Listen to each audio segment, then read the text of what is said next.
Hey guys, what's up? It's Finite MTG. Today we're bringing you something a little bit different from usual, as you can see by my video recording overlay on top of my other video recording overlay. I'm going to show you this game that I should not have won, and while I talk through it, I'm going to get on my soapbox a little bit and say why you should not concede, because conceding is bad, and you can win more games if you don't give up early. Makes sense. Alright, let's jump into the game.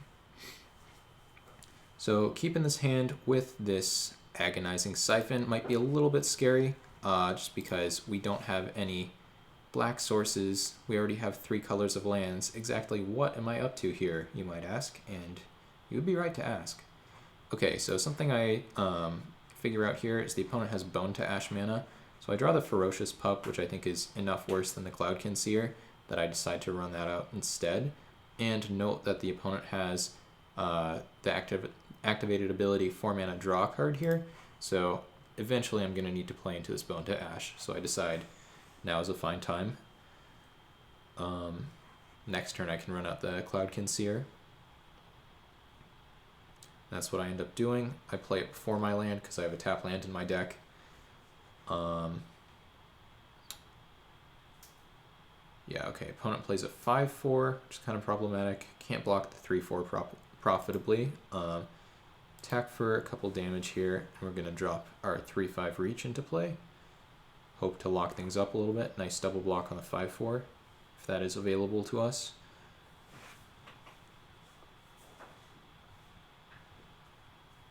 Alright, opponent drops a 7-7. We drop our 7-7. We're just a turn behind. Being on the play is really helping them out, not to mention the ramp creature they have in play. They play an 8-9 Hydra. They chose not to fight, and they also could have tapped a little bit differently, but it's bad enough for me as it is. They also Rabid Bite post-combat. Not sure about that one either, though I do have a triple block here that lets me kill their 7-7. Here I'm going to play the Wave Crasher, going to return my flyer, just try to get more power into play. Okay, they go for Cavalier of Gales, second broken rare here against my pretty medium, super greedy blue-green deck, splashing red and black. Okay, we go for a triple block on the thing, and it works out, and we chump 7 damage with the pup. Eventually I figure out how to tap here, play Gift of Paradise, then we go for a Cloudkin Seer, then we play a pup of our own, which is really nice because it's another 2 bodies, makes it so I'm less likely to die. I'm trying to set up for double Agonizing Siphon here. I'm thinking about killing this Cavalier of Gales, but I'm not sure if it's a good idea because it does get to come back. Though we do have another triple block on the 7-7. We have 1, 2, 3, 4, 5, 6, 7 power, so exactly enough to kill it. Okay, for whatever reason they decide not to attack there, and again, this is the kind of thing where it's like, oh, opponent's at 18 life, I'm at 10. I really should be conceding, but, you know, I didn't come here not to try to win this game. So, might as well just take my extra time, see if I can figure some way out of this. So, I play Gift of Paradise. I realize I have exactly 8 mana left, which is enough to double Agonizing Siphon. Unfortunately, most of their stuff is just out of range. They have 2 X4s here. Cavalier of Gales, of course, would require both to be killed, but I do have a pretty reasonable double block on it. So I make a weird choice here. I decide to kill their card advantage, because right now they only have 1 card in hand. I figure as long as they are on the front foot, I cannot win this game if they have access to extra cards as well. So I just take up the opportunity to kill Spectral Sailor, kill the Reef, and ends up paying off for me. So again, another weird play from the opponent. They go for pre-combat unsummon on my 2/2 Wolf. So that, you know, basically prevents me from being blown out here in combat.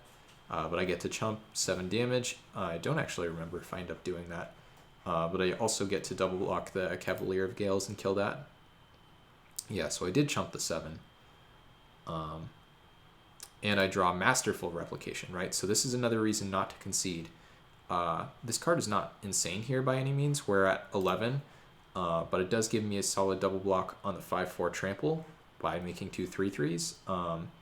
And yes, I do take 10 damage if I don't block anything else, but, you know, I might have outs that I forgot about. Like, it doesn't cost me anything to play this out, right? Okay, so 3/3s successfully into play, double block the 5/4 trample. We fall to a very precarious 1 life. Opponent has a follow-up play, it's a Scuttlemutt. And something I noticed here is they could have Thrashing Brontodon, blown up my Golem, which would wreck the double block, even get in for some trample damage, but at that point I don't really think I could play around them seeing that. Though I did figure it out before I blocked, I just decided I needed to go for it anyway. And I get very lucky here, drawing Wake Root Elemental with exactly 11 mana, exactly 7 of it green. So sometimes it happens. Sometimes you just have 11 mana in play, and, you know, 7 of it is green. So we get to drop the Wake Root. We get to make a 5/5 island here. We get to profitably block basically all of their creatures. So let's see if I can pause this in time. Nope, not quite. There we go. So what I go for here, I'm originally thinking about going 5/5 and 3/3 on the 7/7, but of course Brontodon does have text. If they decide to blow this Golem up, I am in a ton of trouble. This time I can make a different play. I can just double block, lose both of these guys, but guarantee killing the 7/7 on board. This forces the sack of the Brontodon, and the Golem is also a favorable block on the Scuttlemutt. So looks like I'm going to be able to untap and start making extra 5/5 lands here. And I tap 5 green mana. Opponent knows what that means, and they just give it up. So yeah, that's pretty much that's pretty much all I have to say about that game in particular. But now just about not conceding. I think there's a time to concede. I think when it's damaging your morale to continue playing, I think it makes a ton of sense to concede. But I think the only reason my opponent scooped there is because I refused to give up, right? I could have given up at any point during that game. I was thinking about it. They could have even drawn Cavalier of Gales, and I don't think there was anything I could have done to stop that card from just killing me. So I'm not sure why they conceded, but, you know, let this be a PSA to you all. Try to stick it out when you can, play things through, and it's not going to happen every time, but now and then you will get rewarded for it. So thanks for watching, and I'll see you next time.